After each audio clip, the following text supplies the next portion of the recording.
अस्सलाम वालेकुम। उम्मीद है कि आप सब खैरियत से होंगे। कुछ ना कुछ ऐसे वाक़यात हम सबके साथ होते रहते हैं कि अगर हम थोड़ा-सा गौर करें, तो उनमें से कुछ ना कुछ सीखने को हमें मिल जाता है।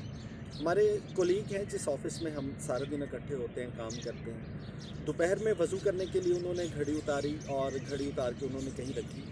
उसके बाद जब वो नमाज़ पढ़ के वापस आए तो कहने लगे कि यार मैंने घड़ी पता नहीं कहाँ पे रख दी है, मुझे मिल नहीं रही। अब जितने हम दोस्त वहाँ पर मौजूद थे, हमने कोशिश की कि भाई इधर ही होगी, दराज में देख लेते हैं, यहाँ देख लेते हैं, यहाँ देख लेते हैं। लेकिन उस कोशिश में हमको वो घड़ी ना मिल सकी।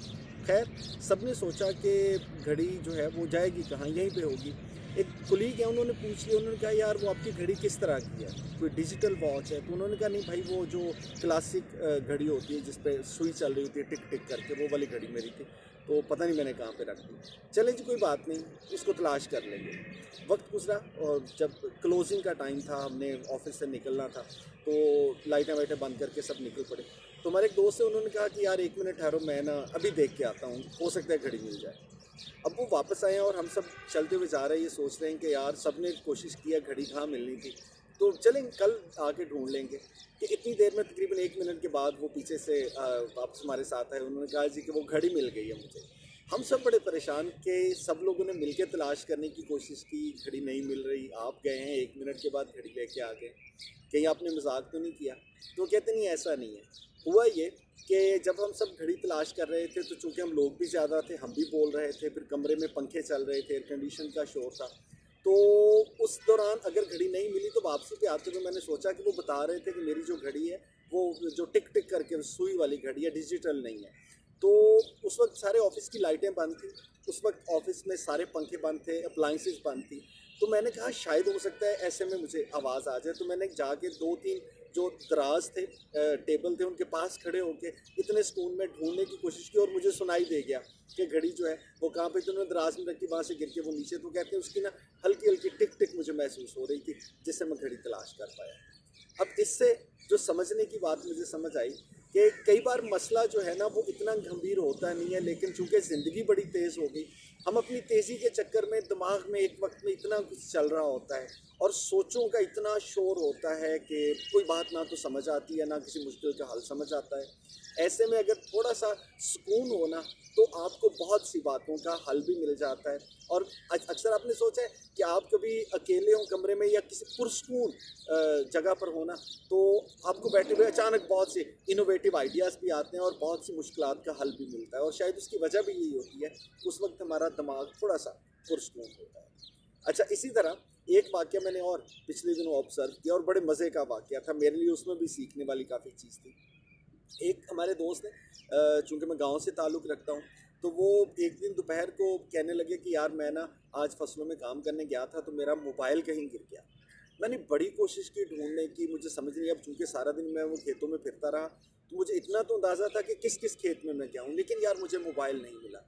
मैंने उस पे बेल कराई है, बेल जा रही है। अच्छा, हमने उनसे पूछा कि आपके साथ कोई और था वहाँ पे? कहते नहीं जी, मैं अकेला गया था, अकेला आया हूँ। तो ऐसा हो नहीं सकता कि कोई मोबाइल उठा के ले जाए, क्योंकि वो गुज़रगाह आम लोगों की तो नहीं है। लेकिन मुझे इतनी तलाश के बावजूद मोबाइल नहीं मिला, तो यार मैं क्या करूँ? अच्छा, ये याद रखिए, दोपहर का वाक़या है और हमारे साथ वो शेयर कर रहे हैं, तकरीबन कोई 4 बजे की बात हो रही कि हमने कहा अच्छा चलें चलते हैं, ढूँढने की कोशिश करते हैं। तो हम में से एक जो दोस्त था उसने कहा कि नहीं अभी नहीं जाना, हम मगरिब के बाद चलेंगे और आपका मोबाइल मिल जाएगा और आपने अपने मोबाइल पे अभी कोई कॉल नहीं करनी। हमने कहा जी ये क्या रॉकेट साइंस हुई? कहते बस जी ये छोड़ दें, आपने मगरिब के बाद हमारे साथ चलना है। अच्छा, मगरिब के बाद हम गए, तो वो दोस्त वाक़ई मोबाइल ढूँढ लिया उसने। अब उसने मोबाइल कैसे ढूँढा? उसने कहा कि मैंने इनको बेल करने से इसलिए मना किया था कि कहीं बार-बार बेल करने से मोबाइल की बैटरी ना बंद हो जाए। और मगरिब के बाद हमने इसलिए आना था कि मोबाइल जहाँ कहीं भी पड़ा होगा, जब हम उस पे बेल करेंगे तो उसकी स्क्रीन रोशन होगी।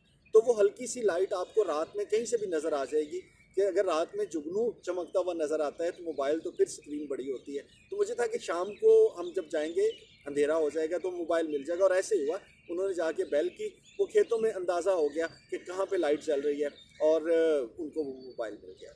अच्छा, इससे मुझे समझ आई कि जो चमक होती है ना, अगर आप सारा दिन चमकते भी रहें आम हालात में, तो शायद आपका वो चमकना नोटिस नहीं होता।